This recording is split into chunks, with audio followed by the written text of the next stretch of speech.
आप सबको जय मसीह की। परमेश्वर का धन्यवाद हो कि परमेश्वर ने हमें यह अवसर प्रदान किया है कि आज हम फिर से एक बार रोमियो की पत्री से अध्ययन कर सके। और जिस प्रकार से अब तक हम लोगों ने सीखा है पौलुस के द्वारा पत्रों का परिचय, और इसमें अभिवादन में हमने देखा, हमने लेखक के विषय में जाना है, विषय वस्तु और पौलुस के श्रोतागण उसके विषय में हमने देखा है। और आइए अब हम आगे के भाग को देखें। और जैसा कि हम देख रहे हैं पौलुस का प्रस्तावित भ्रमण 1 अध्याय 8 से लेकर 15 तक में हम इन बातों को प्राप्त करते हैं। और प्रश्न 18 पद 8 से रोमियो की कलीसिया से हम क्या सीख सकते हैं। और देखिए रोमियो की कलीसिया जो कि बहुत ही प्रचलित कलीसिया है, और उसका कारण है कि उनके विश्वास की जो गवाही है वो सब जगह दी जा रही है। और इसीलिए हम आइए हम रोमियो की पत्री उसका 1 अध्याय और 8 हम सभी मिलकर फिर पढ़े। पहले मैं तुम सब के लिए यीशु मसीह के द्वारा अपने परमेश्वर का धन्यवाद करता हूं कि तुम्हारे विश्वास की चर्चा सारे जगत में हो रही है। और देखिए यहाँ पर प्रेरित पौलुस जो है वो रोम की कलीसिया को इस प्रकार से लिख रहे हैं और उनके बारे में बता रहे हैं, उनके विश्वास की चर्चा। और हमें इस बात को याद रखना होगा कि जो पौलुस प्रेरित ने गलातियों की पत्री जो है गलातियों की कलीसिया के लिए लिखा, और वहां हम देखते हैं वहां पर वो पत्री में पौलुस प्रेरित इस बात को बताते हैं व्यवस्था से नहीं, केवल विश्वास से धार्मिकता। तो देखिए वहां पर बताते व्यवस्था से नहीं, क्योंकि वहां पर गलत शिक्षाएं जो आई थी उसके विरोध में पौलुस प्रेरित जो है लोगों को बताते, और वो बताते हैं, वो साबित करते कि व्यवस्था से नहीं लेकिन केवल विश्वास से ही धार्मिकता है। और जबकि रोमियो की पत्री में हम देखते हैं कि रोमियो की कलीसिया को जो प्रेरित पौलुस बताते परमेश्वर की धार्मिकता, और ये केवल विश्वास से धार्मिकता। तो इसमें देखिए दोनों में फर्क देखिए, व्यवस्था से नहीं और इसमें परमेश्वर की धार्मिकता, और ये केवल विश्वास से धार्मिकता। देखिए उस पत्र को लिखने का उद्देश्य भी प्रेरित पौलुस का विश्वास को बताना था, सुसमाचार को बताना था। और इस पत्री को लिखने का उद्देश्य भी प्रेरित पौलुस का विश्वास को बताना है, सुसमाचार को बताना है। लेकिन फर्क दोनों में, क्योंकि वहां पर दूसरी शिक्षा को खत्म किया गया और पौलुस ने सही विश्वास को वहां पर गलातियों की कलीसिया के लिए वो बताया है क्या सही विश्वास है। लेकिन यहाँ पर जो है, क्योंकि रोमियो की जो कलीसिया है वो विश्वास में देखिए बहुत अच्छी है। प्रेरित पौलुस स्वयं कह रहे कि जो है सारे जगत में इसकी प्रशंसा हो रही है, इसकी गवाही दी जा रही है, बहुत अच्छी है। तो अब पौलुस प्रेरित जो है इस कलीसिया के विषय में जो शिक्षा देते हैं वो आत्मिक उन्नति के बारे में है, और भी विश्वास के बारे में वो और भी अच्छी रीति से जो है उनके बीच में शिक्षा को देते हैं। और यहाँ पर जब हम देखते हैं कि पद 8 से रोमियो की कलीसिया से हम क्या सीख सकते हैं, तो यहाँ पर उत्तर में हम लिख सकते हैं विश्वास। ये कलीसिया जैसे विश्वास करने वाली थी, जिसकी चर्चा जो है सारे जगत में हो रही थी कि आज हमारा जीवन भी विश्वास के बारे में ऐसा मजबूत हो जाए, हमारी कलीसिया ऐसी हो जाए जिसकी चर्चा जो है अन्य लोग दे सके। और यहाँ पर हम इस बात को लिख सकते हैं, विश्वास को हम लोग सीख सकते हैं। अब हम अगले प्रश्न को देखते हैं। प्रश्न 19, इन मसीहियों में पौलुस क्या देखने की चाहत रखता था, और क्या चाहत थी इस कलीसिया से, इन मसीहों से पौलुस की क्या चाहत थी। और जब हम वचन में पढ़ते हैं और 11 वचन जब हम यहाँ पर पढ़ेंगे तो वहां पर इस प्रकार से लिखा हुआ है, क्योंकि मैं तुमसे मिलने की लालसा करता हूं कि मैं तुम्हें कोई आत्मिक वरदान दूं जिससे तुम स्थिर हो जाओ। और पौलुस प्रेरित जो है यहाँ पर वो लालसा करता है। और वो देखिए, पौलुस प्रेरित बहुत कई पत्नियों को जब उन्होंने लिखा तो बहुत कम ऐसी बातें हमें नजर आती है कि पौलुस स्वयं इच्छुक है कि उनके बीच में जाकर वो उनसे मिले। और यहाँ पर हम देखते हैं कि इस कलीसिया के विषय में, और हम लिख सकते हैं कि इन मसीहों में पौलुस क्या देखने की चाहत रखता था, तो उत्तर मिलने की चाहत। पौलुस को लालसा थी उन लोगों से मिलने की, वो स्वयं चाहते थे कि कब जो है उनके पास जाए, कब जो है उनसे मुलाकात करे। और ये देखिए, पौलुस का जो मिलना है वो सांसारिक रीति से नहीं है मेरे प्रियो। पौलुस जो मिलना चाहते हैं वो आत्मिक रूप से है। हम भी लोगों से मिलना चाहते हैं, हमारी भी इच्छा होती है, लेकिन कई बार आप और हम जरा सोच कर देखें कि हमारी जो चाहत है वो किस प्रकार की है। हम कई बार लोगों से जरूरत के समय मिलने के लिए कोशिश करते हैं, या कुछ ना कुछ ऐसी समस्या हमारे जीवन में आती है तो हम उनसे मिलना चाहते हैं। कई बातें हो सकती हैं, लेकिन यहाँ पर हम देखें वचन को कि पौलुस की जो चाहत थी वो किस रूप में उनसे मिलने की चाहत रखता था, उसके पीछे उद्देश्य क्या था। आइए अब हम आगे के प्रश्न को देखें। प्रश्न 20, रोमियो के मसीहों में पौलुस की सेविकाई का उद्देश्य क्या था। अब देखिए, यहां पर सबसे उत्तम बात जो पौलुस, पहली बात तो वो मिलने की चाहत रखता है। अब यहां पर हम देखते हैं दूसरी बात कि रोमियो के मसीहों में पौलुस की सेविकाई का उद्देश्य क्या था। आखिर पौलुस क्यों चाहता था, क्यों वहां पर सेवा करना चाहता था। और पहले से ही वो कलीसिया जो है मजबूत स्थिति में थी। और देखिए यहाँ पर क्यों जो है पौलुस उनसे मिलने की चाहत रखता था। और जब आप वचन पढ़ेंगे तो यहां पर लिखा हुआ है कि क्योंकि मैं तुमसे मिलने की लालसा करता हूं कि मैं तुम्हें कोई आत्मिक वरदान दूं जिससे तुम स्थिर हो जाओ। अब देखिए, पौलुस यहां पर उद्देश्य को वो जाहिर करता है कि मैं इसीलिए मिलना चाहता हूं, मैं किसी और बात के लिए नहीं मिलना चाहता, मैं कोई और वजह नहीं है आपसे मिलने की। लेकिन पहली बात तो यह है कि मैं आपसे मिलना चाहता हूं क्योंकि मेरी लालसा है। और दूसरी बात यह है कि मैं इसीलिए मिलना चाहता हूं क्योंकि ताकि आपको आत्मिक वरदान दूं। अब देखिए, यहां पर पता लगता है कि पौलुस प्रेरित उन्हें और भी परमेश्वर का वचन का ज्ञान देने के लिए चाहते हैं, और भी विश्वास के विषय में मजबूती से बताना चाहते, जिससे कि वो स्थिर रहे, किसी भी प्रकार का अन्य बात उन्हें डिगा ना सके, उनके विश्वास को उनसे दूर ना कर सके। और उन बातों के लिए जो है पौलुस इस बात को कहते हैं कि मैं ये चाहता हूं कि आप जो है वो आत्मिक वरदान को पाओ ताकि आप स्थिर रह सको। और यही उद्देश्य था कि आत्मिक वरदान देने के लिए जिससे वे स्थिर रहे। आइए अब हम प्रश्न 21 देखें। जब आप पौलुस के वचन को 1 अध्याय 8 से 15 में पढ़ते तो उसके अनुसार आदर्श अगुवों के लक्षणों की सूची बनाइए।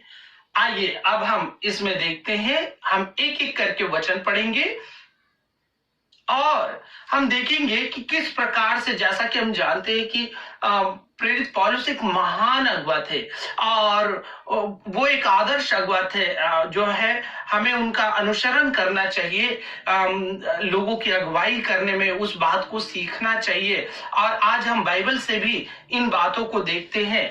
आइए अब हम पद 8 पढ़े, एक साथ हम लोग पढ़ेंगे। पहले मैं तुम सबके लिए यीशु मसीह के द्वारा अपने परमेश्वर का धन्यवाद करता हूं कि तुम्हारे विश्वास की चर्चा सारे जगत में हो रही है।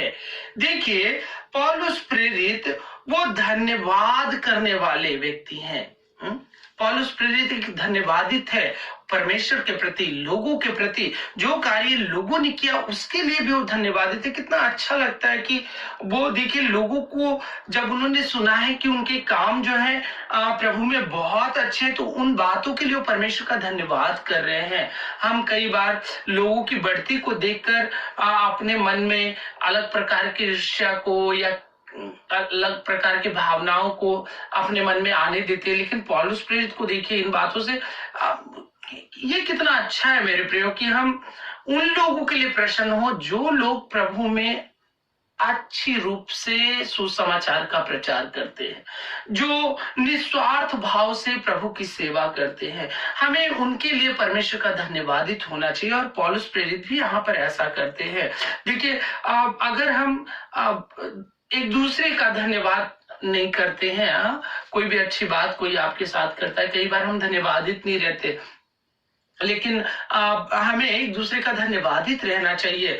यदि हम एक दूसरे का धन्यवादित नहीं है तो फिर उस परमेश्वर का धन्यवादित कैसे हो सकते जिसे हम नहीं देखते हैं, अपनी आंखों से नहीं देखते हैं। तो हमें धन्यवादित होना चाहिए। एक आदर्श अगुवा को हम देखते कि धन्यवादित, वो धन्यवाद करने वाला होना चाहिए। पद 9 में हम पढ़ते हैं, परमेश्वर जिसकी सेवा मैं अपनी आत्मा से उसके पुत्र के सुसमाचार के विषय में करता हूं, वही मेरा गवाह है कि मैं तुम्हें किस प्रकार लगातार स्मरण करता रहता हूं। अब यहाँ पर हम देखते हैं पौलुस प्रेरित की जो गुणवत्ता है वो है कि वो स्मरण करते हैं, वो उन लोगों को प्रिय जानते हैं जो लोग सुसमाचार में उनके सहभागी हैं, जो अच्छा विश्वास करने वाले हैं, जो प्रभु की खेती में काम करने वाले लोग हैं, उसको स्मरण करते हैं और कहते हैं मैं तुम्हें किस प्रकार लगातार स्मरण करता हूं। देखिए पौलुस प्रेरित का गुण देखिए, पौलुस प्रेरित की अगुवाई देखिए कि वे अपने लोगों को याद रखते, स्मरण करते हैं। इस याद करते हैं इसका मतलब प्रार्थना भी वो कर रहे हैं, प्रार्थना करते हैं, लगातार स्मरण करते हैं। आप प्रार्थना करेंगे तो स्मरण करेंगे, उनके लिए स्मरण करेंगे तो प्रार्थना करेंगे, और ये चीजें एक अगुवा के अंदर होनी चाहिए। आइए अब हम अगली बात देखते हैं। पद 10 में हम देखते हैं, और नित्य अपनी प्रार्थनाओं में विनती करता हूं। अब देखिए पौलुस प्रेरित इस बात को स्मरण किया है तो प्रार्थना भी करते हैं। प्रार्थना करने वाला अगुवा कैसा होगा? आदर्श अगुवा। हम लोग सोचते कैसे होंगे? तो प्रार्थना करने वाला अपने लोगों के लिए, अपने जो सेवा करने वाले लोग हैं, अपने विश्वासियों के लिए, अपने तमाम लोगों के लिए, जो सुसमाचार में उनके भागी हैं, उनके लिए जो है प्रार्थना करने वाला। और पौलुस प्रेरित के अंदर भी ये गुण को हम पाते हैं कि वो जो है लगातार प्रार्थना करने वाले हैं, अपने लोगों के लिए प्रार्थना करने वाला। और अगले भाग को हम देखते हैं पद 11, क्योंकि मैं तुमसे मिलने की लालसा करता हूं। अब देखिए कैसा है, पद 11 में हम देखते हैं मिलने वाला। तो मिलने वाला ये बहुत जरूरी हो जाता है कि हम अपने लोगों से हम मिलें। अगर कई बार क्या होता है कि हम जब नहीं मिलते हैं तो बहुत सारी बातें एक दूसरे को नहीं बता पाते, एक दूसरे को नहीं सिखा पाते, एक दूसरे को समझ नहीं पाते, और इसके कारण कई मतभेद भी उत्पन्न होते हैं। लेकिन आपने अक्सर देखा होगा यदि आप लोगों से लगातार मिल रहे हैं तो वहां परिस्थितियां सामान्य रहती है, लेकिन कैसे रूप से मिलना? आत्मिक रूप से मिलने वाला, आत्मिक रूप से, सांसारिक रूप से नहीं, लेकिन आत्मिक रूप से मिलने वाला। अगले 5 हम देखते हैं। पद 12 में हम, अर्थात यह कि मैं तुम्हारे बीच में होकर तुम्हारे साथ उस विश्वास के द्वारा जो मुझ में और तुम में है शांति पाऊं। अब अब पौलुस प्रेरित उत्साहित कर रहे हैं। देखिए यहाँ पर पौलुस दोनों बातों को कह रहे हैं, जो तुम में है और जो मुझ में है, दोनों बातें जो प्रभु ने तुम्हारे जीवन में किया है, जो प्रभु ने मेरे जीवन में किया है, और दोनों बातों के द्वारा जो मैं जो है शांति पाऊं। और यहाँ पर देखते कि उत्साहित करने वाला अगुवों को कैसा होना चाहिए, जो अपने लोगों को सदैव उत्साहित करे। हो सकता है कई बार जो है आपके लोग जो है वो निरुत्साहित हो जाते, परिस्थितियों को देखकर घबरा जाते, परेशान हो जाते, लेकिन आपकी अगुवाई में ये बातें होनी चाहिए कि आप लोगों को उत्साहित करें। देखिए हम नहीं जानते कि क्या होगा, केवल प्रभु जानते, लेकिन हमारे सामने जो उत्तरदायित्व दिया गया है कि हम अपने लोगों को संभाले, उन्हें उत्साहित करें, उन्हें तैयार करें, और यही कार्य पौलुस यहाँ पर करते हैं 12 में, उत्साहित करने वाला। ओके, फिर हम आगे देखते हैं पद 13 में, और हे भाइयों, मैं नहीं चाहता कि तुम इससे अनजान रहो कि मैंने बार बार तुम्हारे पास आना चाहा। अब देखिए पौलुस प्रेरित बार बार आने का प्रयत्न करते हैं यहाँ पर। हालांकि पौलुस वहां नहीं जा पाए, लेकिन उनकी कोशिश देखिए, वो लगातार प्रयत्न करते हैं, और इसीलिए वो कहते हैं कि मैं नहीं चाहता कि तुम इस बात से अनजान रहो, बल्कि तुम्हें मालूम होना चाहिए कि मैंने बार बार तुम्हारे पास आना चाहा, और एक उद्देश्य के लिए। उद्देश्य क्या है कि जैसा मुझे अन्य जातियों में फल मिला, वैसे ही तुम्हें भी मिले। अब देखिए यहाँ पर कितनी अद्भुत बात है कि प्रेरित पौलुस बार बार इनसे मिलने के लिए चाहते थे। कई कार्य हो सकते, कई कार्य आ जाते हैं, वहां नहीं जा पाए, लेकिन उसके बावजूद वो प्रयत्नशील रहे। तो एक अगुवा को प्रयत्न करने वाला होना चाहिए। हाँ, वहां पर नहीं हो रहा, कोशिश करनी चाहिए, वहां पर लगातार कोशिश करनी चाहिए। देखिए हो ना हो ये हमारा काम नहीं है, हमारी सामर्थ्य भी नहीं है, ये केवल और केवल परमेश्वर की सामर्थ्य है।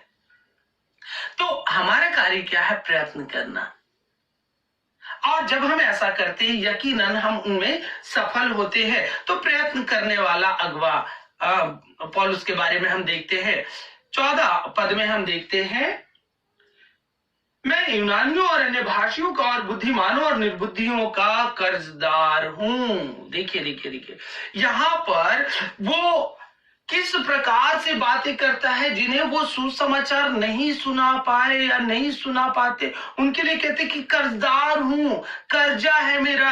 हाँ, अगर किसी से आपने कर्ज लिया है तो क्या होना चाहिए कि हमें उनको देना ही चाहिए, उनको वापस करना चाहिए। लेकिन कई बार हम लोग लेकर भूल जाते हैं, और हम इस बात का ध्यान नहीं रखते कि सामने वाले ने किन परिस्थितियों में हमें कर्ज को दिया है, लेकिन हम वापस नहीं करते। लेकिन देखिए पौलुस प्रेरित कहता है कि मैं कर्जदार हूं। किस बात का कर्ज है भाई?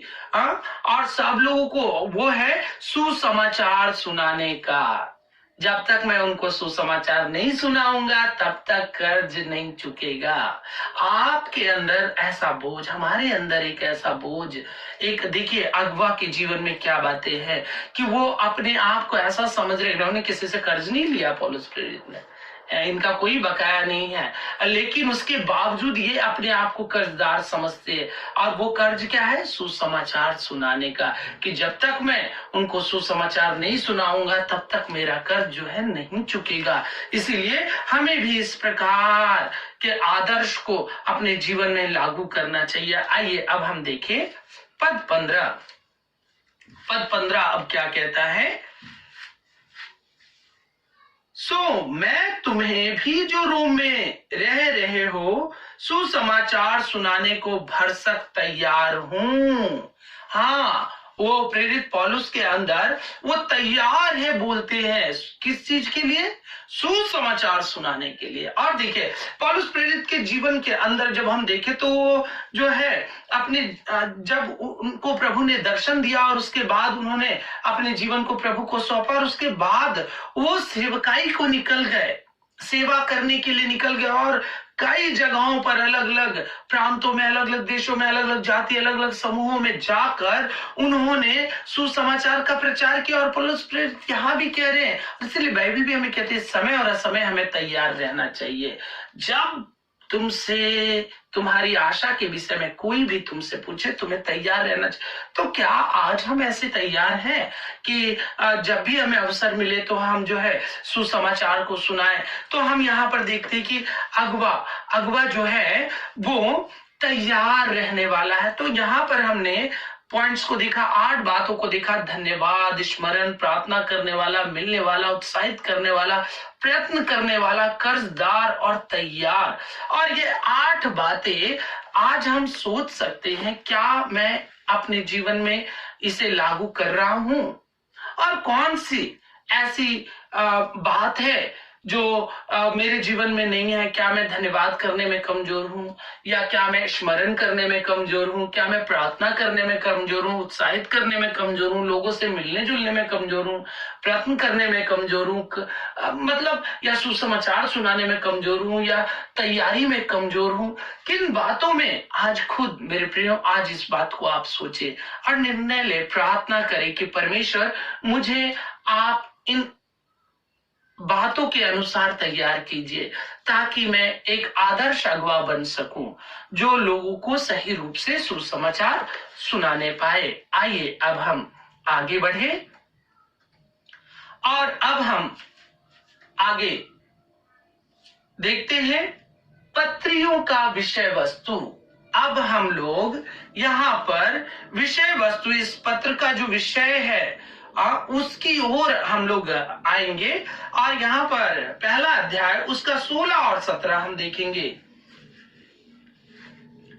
क्योंकि मैं सुसमाचार से नहीं लजाता, इसीलिए कि वह हर एक विश्वास करने वालों के लिए, पहले तो यहूदी फिर यूनानी के लिए उद्धार के निमित्त परमेश्वर की सामर्थ्य है। क्योंकि उसमें परमेश्वर की धार्मिकता विश्वास से और विश्वास के लिए प्रकट होती है, जैसा लिखा है कि विश्वास से धर्मी जन जीवित रहेगा। अब हम यहां पर देखते कि पौलुस प्रेरित क्या बातें कह रहे हैं। प्रश्न 22 में हम देखते हैं, पौलुस सुसमाचार से लज्जित क्यों नहीं है? और क्यों वो जो है लज्जित नहीं है? और देखिए, पहली बात हमें ये समझना चाहिए कि सुसमाचार क्या है। सुसमाचार क्या है? सुसमाचार का क्या फायदा है? और यहाँ पर देखिए उत्तर है, यह सबों के लिए उद्धार के निमित्त परमेश्वर की सामर्थ्य है। तो उद्धार, अब पौलुस प्रेरित यहाँ पर कहते हैं मैं सुसमाचार से नहीं लजाता। और नीचे लाइन में हम उसी में देखते हैं, उद्धार के निमित्त परमेश्वर की सामर्थ्य है।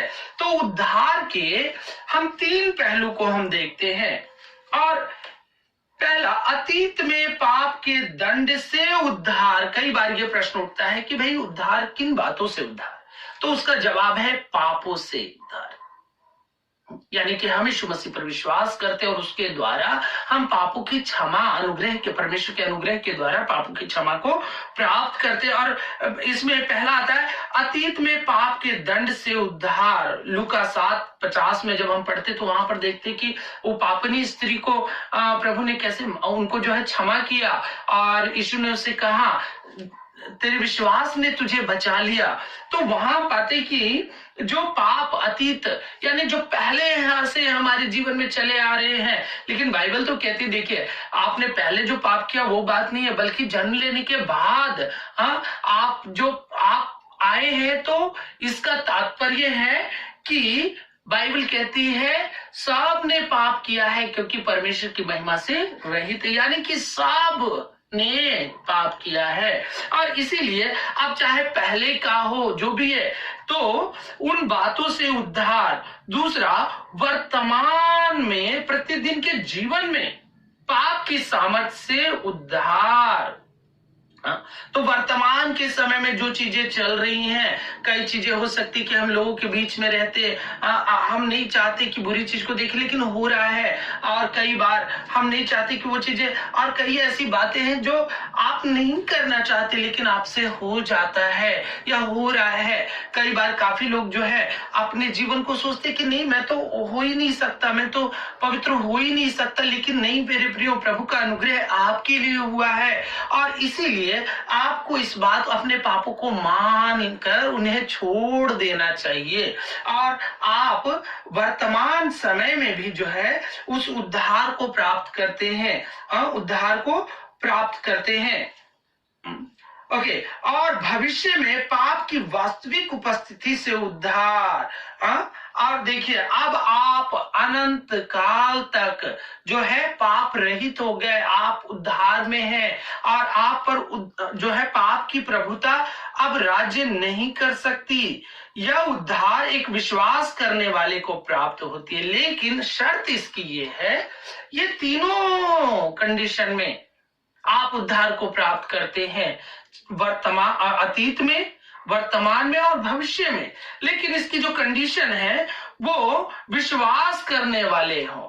अगर आप विश्वास करते, मैं विश्वास करता हूं, यकीनन हमने उद्धार को प्राप्त किया है, और हम इसे विश्वास के द्वारा प्राप्त और अनुभव करते हैं, जो सुसमाचार की सच्चाई से सहमति और स्वयं उद्धारकर्ता पर सच्चा भरोसा भी है। अब इसीलिए हमें इस बात को स्पष्ट तौर से हमें समझ लेना चाहिए कि जो उद्धार प्राप्ति के लिए हम क्या करें। तो उद्धार पाने के लिए अपने आप का अंगीकार, प्रभु यीशु मसीह पर विश्वास, अपने आप का अंगीकार, अपने पापों को मान लेना और उसे छोड़कर प्रभु यीशु मसीह पर विश्वास करना, और ये आपको उद्धार की ओर ले जाता है। अब हम आगे देखें। अब हम देखते हैं प्रश्न 23। प्रश्न 23 में हम देखते हैं सुसमाचार क्या प्रदान करता है। और ये बहुत महत्वपूर्ण है कि सुसमाचार जो है वो हमें क्या प्रदान करता है। सुसमाचार से क्या मिलता है। देखिए, हम लोग जो बचाए गए उन तक भी सुसमाचार पहुंचा, मुझ तक, आप तक, और सुसमाचार ही है जो हमें प्रभु के पास लेकर आया है। और हम देखें, सुसमाचार जो परमेश्वर की धार्मिकता, अर्थात मनुष्य और परमेश्वर के बीच सही संबंधों की पुनर्स्थापना, और ये किसके माध्यम से हो रही है। सुसमाचार के माध्यम, जो परमेश्वर द्वारा पुत्र में होकर दिए गए वरदान से उत्पन्न होती है। आप 3:21 भी पढ़ लीजिएगा। विश्वास से और विश्वास के लिए, अर्थात आरंभ से अंत तक विश्वास, केवल और केवल विश्वास। पौलुस प्रेरित स्पष्ट तौर से कहते, केवल और केवल उद्धार पाने के लिए केवल और केवल विश्वास होना चाहिए। और इसीलिए विश्वास से धर्मी जन जीवित रहेगा। हबक्कुक 2:4 में हम लोग पाते हैं को उद्धृत करते हुए पौलुस इस बात पर जोर देता है कि एक व्यक्ति परमेश्वर की दृष्टि में केवल विश्वास के द्वारा ही धर्मी ठहराया जा सकता है। अब देखिए, पौलुस प्रेरित बिल्कुल दृढ़ता के साथ कहते कि एक व्यक्ति जो है, ना तो उसके कर्मों के आधार पे, ना तो उसके तमाम तरह के शारीरिक कामों के आधार पे, ना तो उसके भक्ति के आधार पे, ना तो उसके शक्ति के आधार पे, वरन केवल और केवल विश्वास करने के द्वारा ही धर्मी ठहराए जा सकता है। अर्थात जो विश्वास के द्वारा धर्मी ठहराया गया है वह अभी और सदा के लिए विश्वास के द्वारा जीवित रहेगा। गलातियों 3:11 में भी हमने इस बात को पढ़ा है। तो हमें ये याद रखना चाहिए कि सुसमाचार हमें क्या प्रदान करता है। परमेश्वर के साथ वो उद्धार में हमारी सहायता करता है, और इस बात को हमें सही रूप से समझना चाहिए कि सुसमाचार क्या प्रदान करता है। तो उद्धार, विश्वास करने के द्वारा, सुसमाचार पर हम विश्वास करते, यीशु पर विश्वास करते, तो हम क्या प्राप्त करते हैं। उद्धार। आइए अब हम अगले प्रश्न को देखें। प्रश्न 24, यहूदियों के लिए सुसमाचार के क्या मायने हैं। अब यहां पर हम देखते हैं उद्धार के निमित्त परमेश्वर की सामर्थ यहूदियों के लिए ही नहीं वरन सब लोगों के लिए उद्धार के निमित्त यह परमेश्वर की सामर्थ है। उद्धार जो है यह परमेश्वर की सामर्थ है। तो इस बात को हमें समझना चाहिए कि यह सुसमाचार सबके लिए उद्धार के निमित्त परमेश्वर की सामर्थ्य है, केवल यहूदी नहीं वरन सब लोगों के लिए। आइए अब हम 25 को देखें। प्रश्न 25, सुसमाचार की आशीष को कैसे और किस दशा में पाते हैं। अब सुसमाचार की आशीष इसके विषय में हम देखते हैं। अब ये कैसे प्राप्त होता है? विश्वास के द्वारा। जब तक आप विश्वास नहीं करेंगे, देखिए आप सोचेंगे ये कैसे हो सकता है, वो कैसे हो सकता है, वो नहीं, ये सारी बातें नहीं, केवल और केवल विश्वास करने के द्वारा। और कोई तरीका नहीं है और कोई प्रावधान परमेश्वर की ओर से नहीं किया गया। इकलौते पुत्र को दिया गया ताकि उस पर विश्वास करने के द्वारा लोग उद्धार को पाए। तो ये क्या है? विश्वास के द्वारा ये आशीष है। उद्धार के निमित्त ये परमेश्वर की सामर्थ है। आइए अब हम अगले प्रश्न की ओर चलें।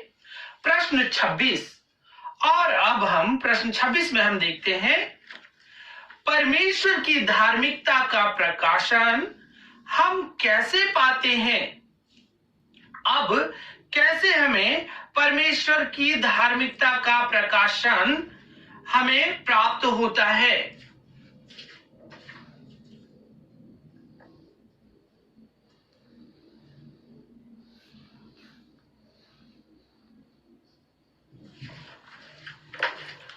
और हम लोग एक अध्याय उसका 17 वचन हम लोग पढ़ेंगे, क्योंकि उसमें परमेश्वर की धार्मिकता विश्वास से और विश्वास के लिए प्रकट होती है। जैसा लिखा है कि विश्वास से धर्मी जन जीवित रहेगा। अब इस बात को हमें स्पष्ट तौर से प्रेरित पौलुस ने यहां पर बताया कि जो है विश्वास से, हबकुक 2:4 में भी लिखा हुआ है कि विश्वास से और विश्वास के लिए, अर्थात आरंभ से अंत तक विश्वास। तो परमेश्वर की धार्मिकता का प्रकाशन हम कैसे पा सकते, दुनिया कैसे पा सकते? केवल विश्वास द्वारा, और कोई भी तौर तरीका नहीं है। विश्वास से धर्मी जन जीवित रहेगा। हबकुक 2:4 को उद्धृत करते हुए पौलुस इस बात पर जोर देता है कि व्यक्ति परमेश्वर की दृष्टि में केवल विश्वास के द्वारा ही धर्मी ठहराया जा सकता है। अर्थात जो विश्वास के द्वारा धर्मी ठहराया गया है वह अभी और सदा के लिए विश्वास के द्वारा जीवित रहेगा। तो हम लोगों को इस बात को स्पष्ट तौर से जान लेना चाहिए कि केवल और केवल विश्वास करने के द्वारा ही हमें परमेश्वर की धार्मिकता प्राप्त होती है। बगैर विश्वास के, बाइबल कहते हैं, बगैर विश्वास के परमेश्वर को प्रसन्न करना अनहोना है। तो हमें ये याद रखना चाहिए कि जो सुसमाचार हमें दिया गया है वो कितना जरूरी है। और यही बात प्रेरित पौलुस जो है वो रोम की कलीसिया को वो बताते हैं कि विश्वास में किन बातों को होना जरूरी है। और स्पष्ट तौर से जो है पौलुस प्रेरित इन बातों को उन कलीसिया के तमाम सदस्य को ये बताते हैं कि किस प्रकार से उन्हें विश्वास में स्थिर रहने की जरूरत है, दृढ़ रहने की जरूरत है। तो हमने यहाँ पर देखा है, इसीलिए जो है पौलुस प्रेरित लोगों को आत्मिक उन्नति में मदद कर रहे हैं। तो आज हमें भी इस बात को स्पष्ट रूप से समझ लेना चाहिए मेरे प्रियो कि जो सुसमाचार हमारे लिए कितना महत्वपूर्ण है, विश्वास वो कितना महत्वपूर्ण है, क्योंकि इसके बगैर हम उद्धार को नहीं प्राप्त कर सकते। और मैं उम्मीद करता हूं कि आप अच्छी रीति से आपने इस विषय को समझा है और आप भी प्रभु में ऐसे ही विश्वास, क्योंकि और कोई भी वजह नहीं है और कोई तरीका नहीं है कि हम उद्धार को पा सके, केवल और केवल विश्वास के द्वारा ही हम पा सकते हैं। परमेश्वर आपको अनुग्रह और शांति दे। सबको जय मसीह की।